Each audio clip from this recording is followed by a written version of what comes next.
আসসালামু আলাইকুম। আশা করি সবাই ভালো আছেন।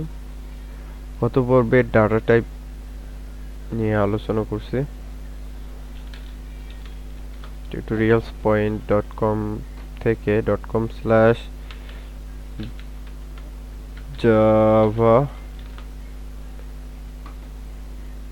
তো বেসিক ডাটা টাইপস, এখানে প্রিমিটিভ ডাটা টাইপ সম্পর্কে বলছি। প্রিমিটিভ ডাটা টাইপ আছে আপনার এগুলো বাইট শর্ট ইন্ট এবং reference data type. Reference data type basically আমরা বানাতেও পারি, আর জাভাতে কয়েকটা রেফারেন্স ডাটা টাইপ দেওয়াই থাকে, যেমন স্ট্রিং। তো স্ট্রিং কি? স্ট্রিং এর ভিতর অসংখ্য চার রাখতে পারি। চার যেমন একটা চারের ভিতর শুধুমাত্র একটা ইউনিকোড বা হেক্সা কোড অথবা একটা ক্যারেক্টার রাখতে পারি। ঠিক সেরকম ভাবে স্ট্রিং এর ভিতর অসংখ্য ক্যারেক্টার রাখতে পারি। এছাড়া স্ট্রিং এর ভিতর কিছু আহ, এরকম এগুলোকে কি বলে, স্কেপ সিকোয়েন্স এগুলো। তো এগুলো ব্যবহার আছে, যেমন স্ল্যাশ এ ব্যাকওয়ার্ড স্ল্যাশ এন দিলে নিউ লাইন হয়। তো এগুলো দেখে নেবেন। আচ্ছা, তো এবার দেখি এখানে কি দেওয়া আছে। নেক্সট সিরিয়ালে এখানে ভেরিয়েবল টাইপ দেওয়া আছে।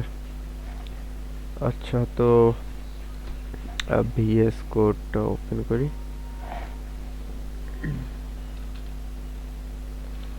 এখানে আমার একটা সিম্পল জাভা ফাইল, এটাও রিমুভ করি। তো একটা প্লেন টেক্সট দেখতে পাচ্ছেন, text dot Java. So public class, আমার ফাইলের নাম হচ্ছে টেস্ট, সো টেস্ট দিতে হবে। Public static void main string and the variable name। So এগুলো আমাদের একটা কনসোলে রান করার মতো অ্যাপ্লিকেশন জাভার। এখন আমরা ভেরিয়েবল সম্পর্কে জানব। তো গত পর্বে ডাটা টাইপ সম্পর্কে বলছি, আমি শিওর না যে ভেরিয়েবল সম্পর্কে বলছি কিনা। তো অ্যাগেইন ডাটা টাইপ, মনে করেন আমি সম্ভবত ভেরিয়েবল সম্পর্কে বলছি। তো আমি এখন স্ট্রিং ব্যবহার করব, অথবা একটা প্রিমিটিভ ডাটা টাইপ ইউজ করা যাক, ইন্ট এ। সো এই যে ইন্ট এ দিয়ে সেমিকোলন দিলাম, আমরা জানি এটা হচ্ছে ক্লাস। এই যে ক্লাসের নামের আগে ক্লাস লেখাই থাকে, আর এটা হচ্ছে মডিফায়ার বা কি বলে, এটা হচ্ছে ধরন, যে ক্লাসটা কিরকম হবে। আর এই যে এটা হচ্ছে একটা মেথড, মেথডের আগে এটা হচ্ছে কি রিটার্ন করবে। এই মেথডটা যখন কেউ কোনো জায়গায় ইউজ করবে, তখন এই মেথডটা থেকে কোনো উত্তর আমরা পাবো কিনা সেটা এখানে দেওয়া থাকে। তার আগে থাকে মেথডটা কি রকম, মেথডটার ধরন এখানেও দেওয়া থাকে, মেথডের ধরন। আর মেথডের মধ্যে একটা প্যারামিটার দেওয়ার জায়গা থাকে, যেটাকে আমি এখানে ব্যাগ বলে ইন্ট্রোডিউস করছি আপনাদের কাছে। সো এছাড়া দুইটা সেমিকোলন কি বলে কার্লি ব্রেস থাকে। মেথড ক্লাস একই জিনিস। এখানে সেমিকোলন হয় না মেথডের শেষে, কিন্তু স্টেটমেন্টের শেষে সেমিকোলন হয়। স্টেটমেন্ট কি? এক একটা কোডের লাইন আমরা যা কিছু লিখব, এগুলো আস্তে আস্তে বুঝতে পারবেন। তো এখানে যে ইন্ট এ লিখলাম, এটা হচ্ছে আমার একটা স্টেটমেন্ট, একটা কোড। এটা কোনো মেথড না বা ক্লাসও না। সো এই স্টেটমেন্টের শেষে আমার একটা সেমিকোলন দিতে হবে, যে কারণে এখানে সেমিকোলন ইউজ করছি। তো এই যে ইন্ট এ লিখলাম, এ হচ্ছে একটা ভেরিয়েবল, আমি একটা ভেরিয়েবল তৈরি করলাম। আর ইন্ট হচ্ছে ভেরিয়েবলের টাইপ, ডাটা টাইপ। সো এই এ এর ভিতর আমি শুধুমাত্র ইন্টেজার স্টোর করতে পারবো, ইন্টেজার ছাড়া অন্য কোনো ভ্যালু এর ভিতর স্টোর করতে পারবো না। সো বেসিক্যালি এটাই হচ্ছে ভেরিয়েবল। এখন কথা হচ্ছে ভেরিয়েবল আমরা কিভাবে ইনিশিয়ালাইজ করতে পারি বা ডিক্লেয়ার করতে পারি, ইউজ করতে পারি, এই ওয়েগুলো নিয়ে। তো প্রথমে আমরা ডিক্লারেশনটা সম্পর্কে দেখব। আমি তার আগে একবার ভেরিয়েবল টাইপসে যাই। সো এখান থেকে এই লেখাগুলো পড়ে নেবেন।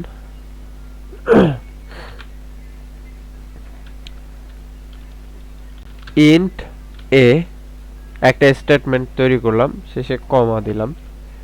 তো এখন আমার এ ভেরিয়েবলটা ইনিশিয়াল ডিক্লেয়ার হয়ে গেছে। এখন আমি যে কোনোখানে এটাকে ইউজ করতে পারি। ফর এক্সাম্পল আমি এখানে সিস্টেম ডট আউট ডট, এটার একটা শর্টকাট ওয়ে আছে, এখানে দেখি এস আউট, অপস এখানে কাজ করে না। System dot out dot print line এ। সো আমরা আগে দেখছি যে কোনো ভ্যালু ইনিশিয়ালাইজ না করলে তার আগে সেটা নাল হতে পারে। সো নাল তার এরর অ্যাভয়েড করতে তার সাথে প্লাস সাইন দিয়ে একটা এমটি স্ট্রিং দিতে পারি। ওকে, তো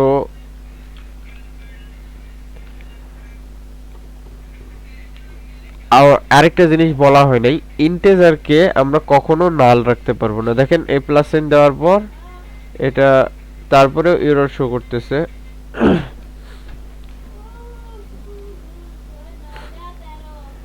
আচ্ছা, javac test dot Java and সাইনের মাধ্যমে আমি দুইটা কোড একসাথে রান করব। এন্ড জাভা টেস্ট, দেখেন এখানে দেখাচ্ছে a might not have been initialized, variable a might not have been initialized। তো আমার যে a এর একটা ভেরিয়েবল নিছি, এটা এখনো ইনিশিয়ালাইজ হয়নি, এটা কিন্তু আমি ইউজ করতে পারতেছি। এটা একটা ভেরিয়েবল হিসেবে ডিক্লেয়ার হয়েছে, কারণ আমি এখানে ডাটা টাইপ একটা দিয়েছি। যদি এটা না দেই, এটা কিন্তু ভেরিয়েবল না, এই স্টেটমেন্টটা হবে ইনকমপ্লিট স্টেটমেন্ট। আমার প্রত্যেকটা ভেরিয়েবলের প্রথমে তার ডাটা টাইপ জাভাতে মাস্ট দিতে হবে। So in this case int. এখন এইখানে যে এররটা শো করতেছে ইনিশিয়ালাইজ করা হয় নাই, এখন আমরা ইনিশিয়ালাইজ করতে পারি কিভাবে? তো আমরা একটা নতুন লাইন লিখতে পারি। নতুন লাইন বলতে নতুন স্টেটমেন্ট। এখন আমি এটাকে ইউজ করতে পারবো সরাসরি। এই যে এ, এখানে সাজেশনে দেখেন এ এর ডাটা টাইপ দেখাচ্ছে ইন্ট। সো এ ইকুয়াল 1, একটা সেমিকোলন দিলাম, কারণ এটা আমার আরেকটা স্টেটমেন্ট। আমার নতুন লাইন হতে হবে এমন কোনো কথা নয়। আমি যদি এক লাইনেই লিখি তারপর সেমিকোলনটা মুছে দেই, দেখেন এরর শো করতেছে, কারণ আমার এই স্টেটমেন্টটা এখানেই শেষ। তারপর আমি নতুন একটা স্টেটমেন্ট শুরু করছি, যার কারণে আমাকে মাস্ট সেমিকোলন দিতে হবে। এই যে স্পেস তারপর নিউ লাইন, এগুলো জাভাতে ম্যাটার করে না। আপাতত আমরা যা কিছু শিখতেছি এখানে কখনোই ম্যাটার করবে না। এখন এই যে একটা রিমুভ করলাম, এরর শো করতেছে, কারণ এই যে ইন্ট এ একটা স্টেটমেন্ট, তারপর আবার এ ইউজ করছে, যার কারণে এররটা শো করতেছে। তো আমি যদি এক লাইনে ইনিশিয়ালাইজ করতে চাই, তাহলে এই যে একটা একে রিমুভ করে দিতে হবে। ইন্ট এ ইকুয়াল 1। এবার রান করলে আমরা প্রিন্ট হিসেবে 1 দেখতে পারবো, কারণ আমাদের এ যে ভেরিয়েবল ইন্ট টাইপের বা ইন্টিজার টাইপের একটা ভেরিয়েবল ডিক্লেয়ার করছি, ডিক্লেয়ার করার সাথে সাথে ওর মান অ্যাসাইন করে দিয়েছি 1। এই ভেরিয়েবলের ভিতর 1 আছে, যে কারণে আমরা একে যখনই কল করব আমরা এর ভ্যালুটা পাবো। এই হচ্ছে ভেরিয়েবল। এখন এটা হচ্ছে সিঙ্গেল স্টেটমেন্ট, একটা সিঙ্গেল স্টেটমেন্টের ভিতর ইনিশিয়ালাইজ করা, ডিক্লেয়ার সাথে সাথে ইনিশিয়ালাইজ।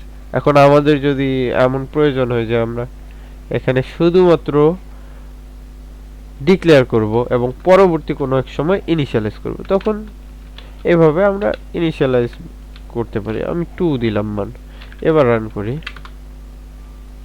এখানে মান 2 দেখাচ্ছে। আচ্ছা, তো এই হচ্ছে ডিক্লেয়ার আর ইনিশিয়ালাইজ ভেরিয়েবলের মধ্যে। তো আমাদের শুধু একবার ডিক্লেয়ার করতে হবে, ইনিশিয়ালাইজ আমরা ইনিশিয়ালাইজও বেসিক্যালি একবার, কিন্তু আমরা একবার ইনিশিয়ালাইজ করার পর বারবার ভেরিয়েবলের মান পরিবর্তন করতে পারবো। কিরকম, আমি এই যে প্রথমে a ইকুয়াল 2 দিছি, রান করলে দেখেন 2 আসতেছে। এবার a ইকুয়াল 3 দেই, এবার রান করি, এখন 3 দেখাচ্ছে। আমি যদি অর্ডারটা একটু চেঞ্জ করি, a ইকুয়াল 3 আগে নিলাম, a ইকুয়াল 2 পরে নিলাম, এবার রান করি, তখন দেখেন a ইকুয়াল 2 আসছে। এর কারণ হচ্ছে জাভা সিকোয়েন্স মেইনটেইন করে। আমি যখন একটা মেথডের ভিতর অনেকগুলো স্টেটমেন্ট দেই, যেমন এই যে সিস্টেম আউট প্রিন্টলাইন, এটা একটা স্টেটমেন্ট, এই যে এগুলো এক একটা করে স্টেটমেন্ট যেগুলো শেষে সেমিকোলন আছে। তো জাভা প্রথমে এই স্টেটমেন্টটাকে রান করবে। এটা কি একটা ভেরিয়েবল ইনিশিয়ালাইজ করলো, ভেরিয়েবলের নাম a, ভেরিয়েবলের ভিতর কি ধরনের ডাটা রাখা যাবে, ইন্টিজার। সো দ্বিতীয়বার যখন এই স্টেটমেন্টটা রান হয় তখন a এর ভিতর 3 সংরক্ষিত থাকে, তৃতীয়বার যখন আবার রান হয় তখন a এর ভিতর আবার 2 সংরক্ষিত থাকে, এবং শেষে চতুর্থবার এই স্টেটমেন্টটা কল হয়। এই স্টেটমেন্টটা কল হওয়ার সময় আমাদের a এর ভিতর সর্বশেষ রাখা যেই সংখ্যাটা, এটা হচ্ছে 2, এটা আমাদেরকে আউটপুট হিসেবে দেখায়, প্রিন্ট করে। সো এইভাবে জাভা সিকোয়েন্স অনুযায়ী কাজ করে। আমরা মনে করেন এই যে ইন্ট a ভেরিয়েবল ডিক্লেয়ার করছি, এখন আমরা যদি এর আগে কোথাও এভাবে a ইকুয়াল 3 দিতে চাই, তাহলে এরর শো করবে।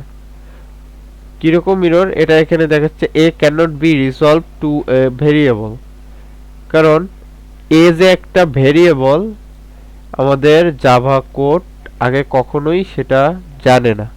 আমাদেরকে প্রথমে ডিক্লেয়ার করতে হবে, আমাদের সব স্টেটমেন্টের আগে সর্বপ্রথম ডিক্লেয়ারটা করতে হবে, তারপর ইনিশিয়ালাইজ।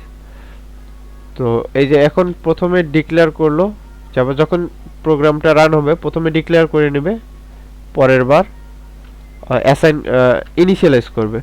সো সর্বপ্রথম যেই ভ্যালুটা ইনপুট করব সেইটাই হচ্ছে ইনিশিয়ালাইজ করা।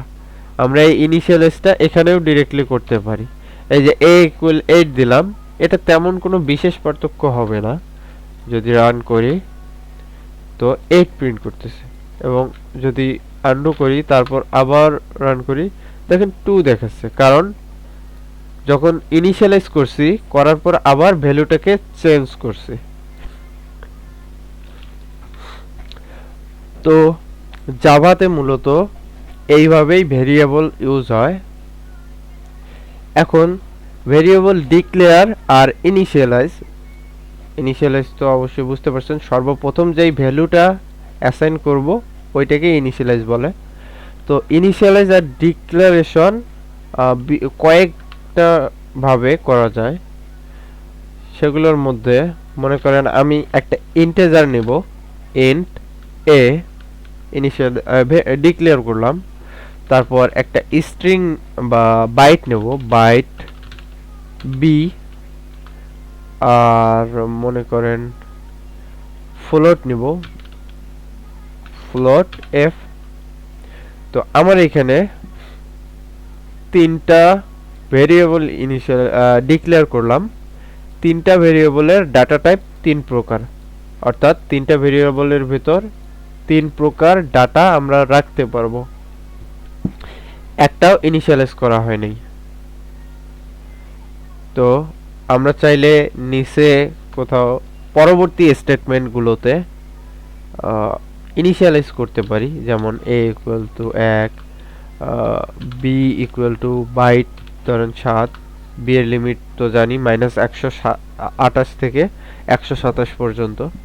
সো এটাই f ইকুয়াল টু 1.3 f। এই হচ্ছে ইনিশিয়ালাইজেশন।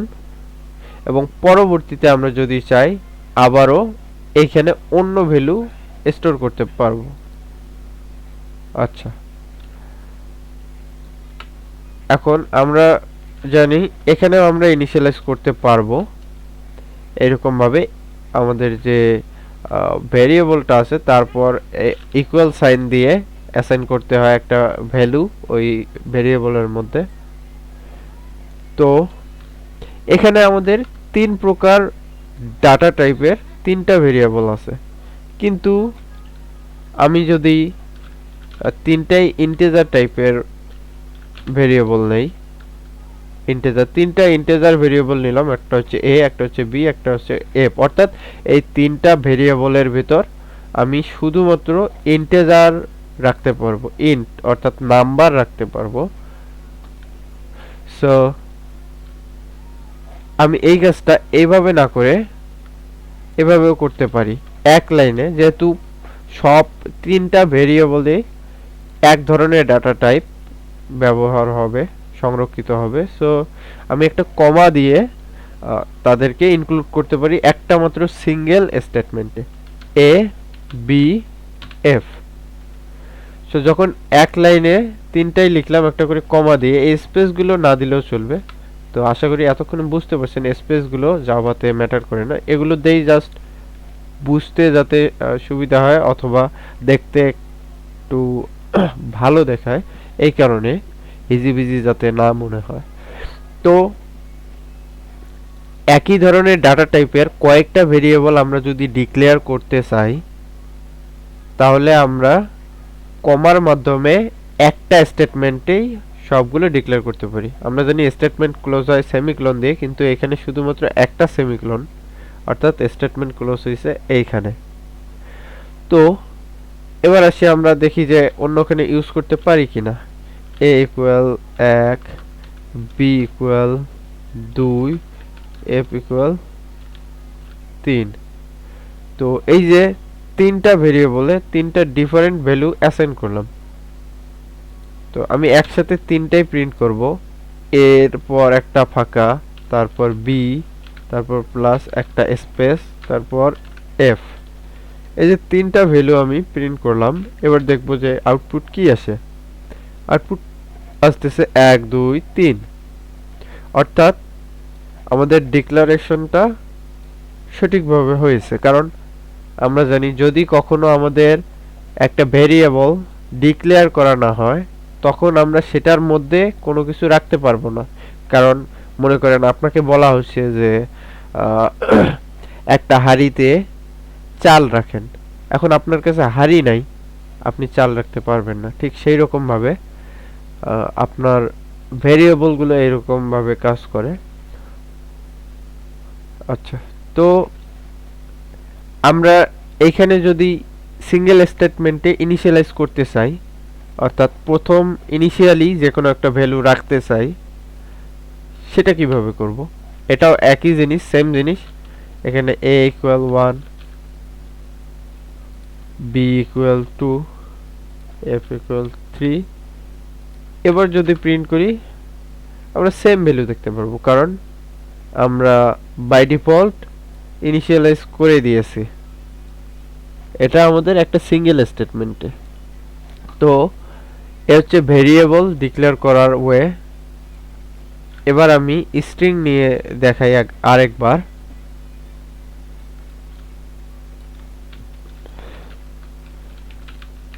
স্ট্রিং এ নামের একটা ভেরিয়েবল নিলাম, যে ভেরিয়েবলের মধ্যে আমি স্ট্রিং রাখতে পারবো। ইকুয়াল এই স্ট্রিং আপাতত ইনিশিয়ালাইজ করছি না, এটা ইনিশিয়ালাইজ করলাম না। এবার এটাকে প্রিন্ট করব। আমরা জানি যে এটা ডিক্লেয়ার করার পর ইনিশিয়ালাইজ না করলে এরর আসে, তো আমি এররটা অ্যাভয়েড করার জন্য একটা প্লাস সাইন দিয়ে এমটি স্ট্রিং দিলাম। এবার দেখি যে এটা কি প্রিন্ট করে? তো এটা এরর দেখাচ্ছে যে ইনিশিয়ালাইজ করা হয় নাই। তো আমি এখানে নাল দেই। তো এবার এটা নাল প্রিন্ট করবে, নাল।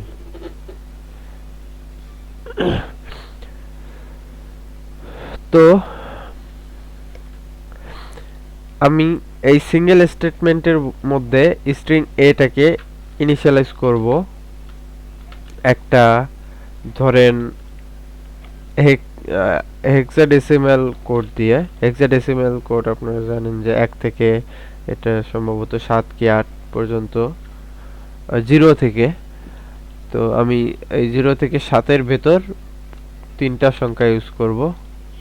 143 হলো, এটা সম্ভবত সি প্রিন্ট করবে। একবার দেখে নেওয়া যাক। সি, এরপর ডি প্রিন্ট করাই, 144 ডি, তারপর 145 ই, সিডিই। এখানে সিডিই প্রিন্ট হচ্ছে। এবার আরেকটা স্ট্রিং নেই, স্ট্রিং বি ইকুয়াল সিডিই। এটা কিন্তু আমাদের নর্মাল ক্যারেক্টার, যেটা এখানে হেক্সাডেসিমাল ফরম্যাটে আছে, কিন্তু এখানে নর্মাল ক্যারেক্টারের আসল ফরম্যাটেই আছে। তো আমরা বি, এখানে একটা স্পেস রাখি, তারপর প্লাস দিয়ে আবার বিটাকে প্রিন্ট করব একসাথে। তো এই যে সিডি সিডি। এখন আমি চাচ্ছি যে সিঙ্গেল লাইনে এই দুইটা ডিক্লেয়ার করব এবং ইনিশিয়ালাইজ করব সিঙ্গেল স্টেটমেন্টে। তো একটা কমা দিব, আমার যেহেতু এ ভেরিয়েবলটা ইনিশিয়ালাইজ করছে এখানে, তারপর কমা দিব, তারপর বি ভেরিয়েবল নেব। যেহেতু বি স্ট্রিং টাইপ, তাই নতুন করে স্ট্রিং লিখতে হবে না, কারণ আমি প্রথমে লিখে নিয়েছি এটা। সো বিটাও ইনিশিয়ালাইজ করব। সিডি 3 হয়ে গেছে। যাই হোক, এবার রান করি, দেখেন সিডি 3। তো ভেরিয়েবল ইনিশিয়ালাইজ করার দুইটা ওয়ে দেখালাম। এই দুইটা হচ্ছে মেথডের ভেতর। তো আমরা যখন একটা মেথডের ভেতর রান করি, একটা ভেরিয়েবল ডিক্লেয়ার করি, তখন এই মেথডের বাইরে থেকে সেই ভেরিয়েবলটাকে ইউজ করতে পারবো না। এখন আপাতত আমাদের ভেরিয়েবলের বাইরে থেকে ইউজ করার প্রশ্ন আসে না, কারণ আমাদের সেই রকম কোনো মাল্টিপল মেথড নাই। সো জাস্ট ইগনোর করেন। কিন্তু আমি আরেকটা ওয়ে দেখিয়ে দেব, সেটা হচ্ছে আমরা যে ক্লাস ডিক্লেয়ার করছি, সেই ক্লাসের ভিতর আমরা ভেরিয়েবলটাকে ডিক্লেয়ার করতে পারি এবং সেই ভেরিয়েবল মেথডের মধ্যে ইউজ করতে পারি। তো আমরা ইনিশিয়ালি যেই কাজটা করি, বেসিক্যালি যখন আমরা ক্লাসের ভেতর কোনো ভেরিয়েবল ডিক্লেয়ার করি, সেইখানে আমরা ইনিশিয়ালাইজ করি না, যদি না আমাদের ভ্যালুটা প্রিমিটিভ ডাটা টাইপ হয় বা স্ট্যাটিক ডাটা টাইপ হয়। ফর এক্সাম্পল, আমরা ডাটা টাইপে চলে যাই। একটা বাইট যদি নেই, এখানে আমরা ইনিশিয়ালাইজ করতে পারবো আমাদের ক্লাসের ভিতর। দেখেন আমার মেথড এখানে শুরু হয়েছে এবং একটু ছোট করে নেই, এখানে শুরু হয়েছে, এখানে ক্লোজ হয়েছে, যে হাইলাইট দেখাচ্ছে, আমি হাইড করে নিতেও পারবো। আর আমাদের ক্লাস এখানে শুরু হয়েছে, এখানে শেষ, ক্লাসের ভিতর মেথডটা। তো এই ক্লাসের ভিতর আমরা ভেরিয়েবলটাকে ডিক্লেয়ার করতে পারবো। যেমন ইন্টিজার যদি ডিক্লেয়ার করি, প্রিমিটিভ ডাটা টাইপ ইন্ট এ, তো এই যে আমাদের ডিক্লেয়ার হয়ে গেল। এখানে আমরা ইনিশিয়ালাইজও করতে পারবো ইকুয়াল 1, কিন্তু আমরা এখানে ইনিশিয়ালাইজ করব না, শুধুমাত্র ডিক্লেয়ার করব। কারণ ক্লাসের ভিতর আমাদের কোনো স্টেটমেন্ট হয় না। লাইক আমি যদি এখানে লিখি a ইকুয়াল 1 দিয়ে কমা দেই, তখন দেখেন আমাদের এই স্টেটমেন্টে একটা এরর শো করতেছে। কারণ হচ্ছে ক্লাসের ভিতর আমরা কোনো স্টেটমেন্ট, কোনো কোড রান করতে পারবো না। আমরা শুধুমাত্র ভেরিয়েবল ডিক্লেয়ার করতে পারবো, যেটা আমরা পরবর্তীতে আমাদের মেথডের ভিতর ব্যবহার করব। সো আমাদের এই স্টেটমেন্টগুলো আমরা মেথডের ভিতরে ইউজ করব। আমরা এখানে জাস্ট ডিক্লেয়ার করব। সো ইন্ট একই জিনিস সেম ভাবে ডিক্লেয়ার করতে পারবো, ইন্ট এ বি, যেহেতু দুইটা ইন্ট টাইপের। তো এখানে এক লাইনে আমি লিখলাম। এখন ইনিশিয়ালাইজ করব কোথায়? ইনিশিয়ালাইজ করব যেখানে আমাদের প্রয়োজন। যেমন এই যে মেইন মেথডের ভিতর আমাদের প্রয়োজন, এখানে আমরা এটাকে ইউজ করব, a ইকুয়াল 1 b ইকুয়াল 2। তো এই যে ইনিশিয়ালাইজ হয়ে গেল, কিন্তু এখানে একটা এরর শো করতেছে। এটা হচ্ছে cannot make static reference to non static field. আগে বলছি যেহেতু আমরা স্ট্যাটিক একটা মেথডের ভিতর কাজ করতেছি, তো এখানে যা কিছু ব্যবহার করব সবকিছুকেই স্ট্যাটিক হতে হবে মাস্ট। তো আমাদের এই যে ভেরিয়েবলটা, আমাদের এইখানে দেখেন ক্লাসের একটা ধরন আছে, এটা হচ্ছে পাবলিক ক্লাস। এটাকে আমি পাবলিক স্ট্যাটিক ক্লাস করে দিতে পারি। মেথডটা আছে পাবলিক স্ট্যাটিক মেথড। ঠিক একই রকম ভাবে আমাদের ভেরিয়েবলেরও ধরন আমরা বলে দিতে পারি। এখানে আমাকে স্ট্যাটিক দিতে হবে। আমরা চাইলে পাবলিকও ইউজ করতে পারি, কিন্তু আপাতত আমরা যেহেতু এই একটা মাত্র, সরি এখানে একটা ইম্পোর্ট হচ্ছে, এটা আপনাদের বুঝতে অসুবিধা হতে পারে, রিমুভ করে দিলাম। তো আমাদের শুধুমাত্র এই একটা ফাইল আছে test.java, আর আমাদের শুধুমাত্র একটা ক্লাসই আছে এর ভেতর, টেস্ট ক্লাস। আমরা আরো ক্লাস ইউজ করতে পারি, যেমন ক্লাস এ। এইভাবে করে আমরা নতুন একটা ক্লাস এখানে তৈরি করতে পারি, অথবা এই যে টেস্টের ভেতর আরেকটা ক্লাস তৈরি করতে পারি। কিন্তু আমাদের আপাতত এরকম কোনো ক্লাস নেই, শুধুমাত্র একটা ক্লাস আছে, এটা হচ্ছে টেস্ট। সেক্ষেত্রে আমাদের পাবলিকটা যদি না দেই, বাই ডিফল্ট এটা প্রাইভেট থাকে। আমরা যদি পাবলিক রিমুভ করে দেই বা প্রাইভেট লিখি, দুইটাই সেম জিনিস। প্রাইভেট লিখলেও প্রাইভেট থাকবে, যদি কিছু না থাকে তারপরেও এটা প্রাইভেট থাকবে। কিন্তু পাবলিক যখন লিখে দেব তখন এটা পাবলিক হবে। এই ক্লাসের বাইরে থেকেও আমরা এটাকে ইউজ করতে পারবো। আচ্ছা, তো এটাকে প্রাইভেট রাখি। আপাতত আপনাদের বোঝার জন্য প্রাইভেট লিখে দিলাম, কিন্তু আমি যদি না দেই তারপরেও প্রাইভেট থাকবে, একই জিনিস। তো এখন দেখেন এররটা চলে গেছে। যদি রান করি তাহলে 1 2 দেখতে পাচ্ছি। এবার কথা হলো, আমরা যদি এখানে ইনিশিয়ালাইজ করি তাহলে কি সমস্যা? এবার চলুন দেখা যাক। a equal 2 b equal 3। আচ্ছা, তো দেখেন এটা সিম্পলি আমরা ইনিশিয়ালাইজ করতে পারতেছি। তো এভাবে আমরা যে কোনো ভেরিয়েবল ডিক্লেয়ার করার পাশাপাশি ইনিশিয়ালাইজও করতে পারবো সিঙ্গেল লাইনে। আগে আপনাদেরকে দেখেছিলাম যে মাল্টিপল লাইনে যদি এভাবে ইনিশিয়ালাইজ করতে চাই তাহলে এটা এই যে এরর শো করতেছে। ইভেন যদি রান করার চেষ্টা করি, দেখেন এই যে এরর শো করতেছে, আইডেন্টিফায়ার এক্সপেক্টেড। সো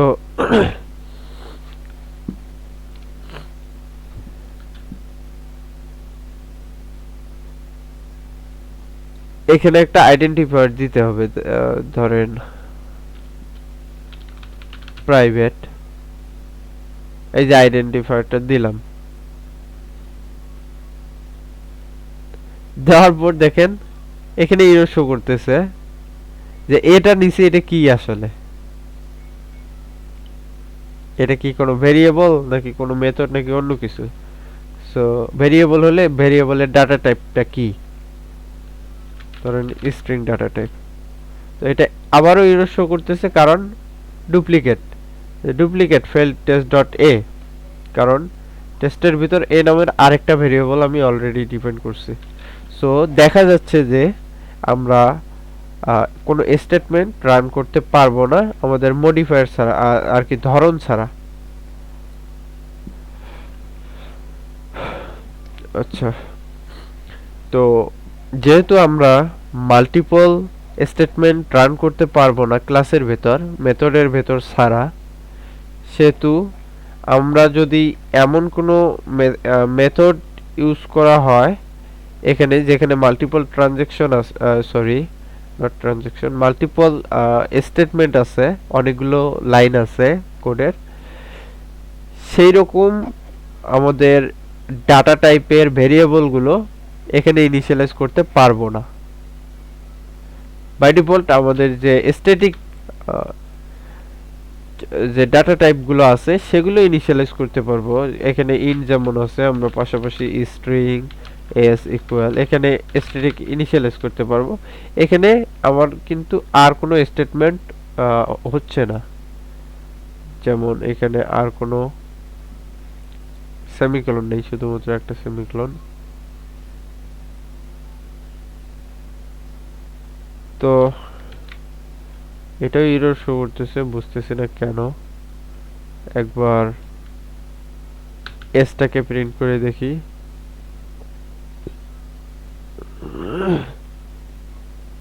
আচ্ছা, এটাকে স্ট্যাটিক করতে হবে, স্ট্যাটিক। আচ্ছা, এবার রান করে দেখি। দেখেন আমরা এস এর আউটপুটটা পেয়ে গেছি এখানে। সো আমাদের এখানে কোনো মাল্টিপল স্টেটমেন্ট নাই, সে কারণে আমরা এটা ইনিশিয়ালাইজ করতে পারতেছি। সো বাই ডিফল্ট এতক্ষণ আমরা যা কিছু শিখছি, যে প্রিমিটিভ ডাটা টাইপ আর পাশাপাশি স্ট্রিং, এগুলো আমরা এখানে ইনিশিয়ালাইজও করতে পারবো, দেন মেথডের ভিতর ব্যবহার করতে পারবো। সো এই হচ্ছে ভেরিয়েবল লেখার নিয়ম, যে যে স্থানে লেখা যায় প্রায় সবকিছুই আপনাদের দেখালাম। তো তারপরে একবার দেখা যাক যে এখানে কি কি আছে। এখানে মূলত মেথডের ভিতর ডিক্লেয়ার করে দেখাইছে, আর এখানে আপনাদের ক্লাসের ভিতরও মেথড দেওয়া দেখাইছে।